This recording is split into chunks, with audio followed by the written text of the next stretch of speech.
A supervisor at the Energy Department's Office of International Climate and Clean Energy, so has to do with the climate, has to do with clean energy, told staffers that they cannot use the phrases climate change, emissions reduction, or Paris Agreement in any written materials they use from now on.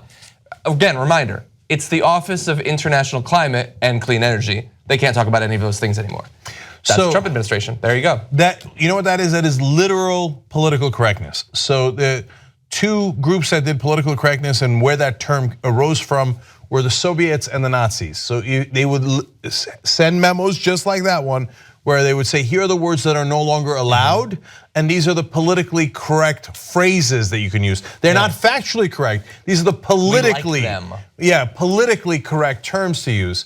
So now the political correctness is of course brought to us by the right wing here, and have now erased certain parts of the lexicon, not because they don't exist, but because they're not allowed to be spoken politically. Exactly. An update on a story we reported on a couple of weeks ago. The recently impeached South Korean President Park Geun-hye has been arrested on 13 charges, including bribery, abuse of power, and leaking confidential information. So very quickly went from the Supreme Court upholding the impeachment to a warrant out for her arrest. So they take this stuff very seriously in South Korea.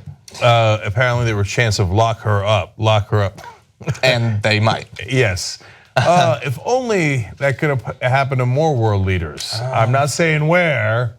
Wait and find out. Might happen. Okay. Additionally, a judge in Hawaii has extended a broad block of Trump's travel ban, the second version of it, converting the temporary restraining order that a previous judge had put on into a preliminary injunction. So they had tried to overturn the block on the ban, and no, block continues.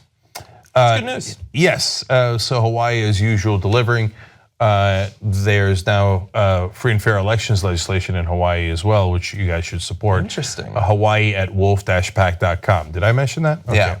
And finally, a $5 billion sale of 19 F-16s from the US to Bahrain has been approved and will happen after they dropped previous requirements that the country curb human rights abuses and stop their crackdowns on political and religious dissidents inside of the country. So previously, we were gonna sell them all these jets if they got their house in order, but then we realized, well, they're probably not gonna do it, and we really wanna sell them the planes, so screw the human rights stuff, we'll just sell it to them.